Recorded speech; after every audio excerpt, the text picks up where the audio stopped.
Yeah, one just quick point on this. If you listen to a lot of the media these days in Israel and even in the West, the mainstream media in the West, the argument is that Israel has won all these victories. It's in a terrific position now to stop the war because it's on top. I actually believe that's not true. I don't believe Israel's on top. And I could make, I believe, a very comprehensive and convincing argument that Israel is in real trouble militarily. And I think that Netanyahu understands this. And I think that Netanyahu understands that once the fighting stops, people will recognize that all of this killing, all of this death has not produced very much at all.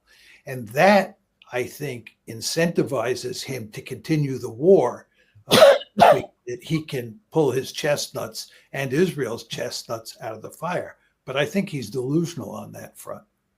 Right. Well, can you expand on, I want to ask about the military failures that they've been creating. Well, I mean, one of the things you hear, and you saw it in a piece in the Wall Street Journal today that was talking about Israel's great victories. And the only real problem is that the world hates them.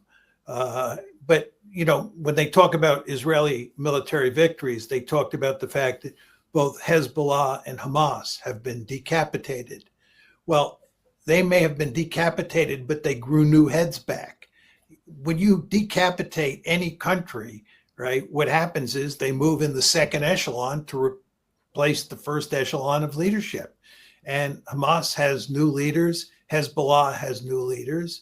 They have lots of fighters. And I believe that, over 50% of the tunnels remain in Gaza. And the Hezbollah forces have lots of weapons. So I think the idea that Hezbollah and Hamas have been defeated, no. Furthermore, the principal goal of the Israelis, as we all know, in Gaza is not simply to defeat Hamas. The principal goal is to drive the Palestinians out of Gaza, to ethnically cleanse Gaza. This is the purpose of the genocide. The genocide is an instrument to drive the Palestinians out of Gaza. They failed. It's not going to happen. And then if you go to Iran, we're talking these days about them attacking Iran again. There are all sorts of people who believe they're going to attack Iran in the fall. Well, they attacked Iran in the 12-day war in June of this year. If that war was a success, they wouldn't be attacking Iran again. But the fact is the attacks against Iran failed. They did not eliminate Iran's nuclear program, especially their nuclear enrichment program. And furthermore, their goal of Syrianizing Iran, breaking it apart, failed. Furthermore, you get inside Israel and you look at the IDF. The IDF is having huge problems. This is why the chief of staff was opposed to the operation in Gaza City. They have a significant problem with PTSD. They have a significant problem with suicides. They have a significant problem with reservists not reporting for duty.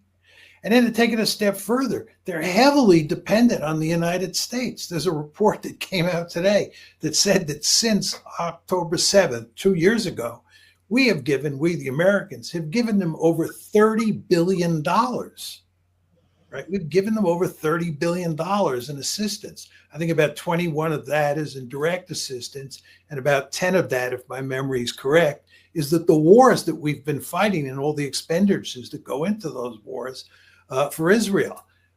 So they're more dependent than ever on the United States. This is a terribly unhealthy situation from Israel's point of view.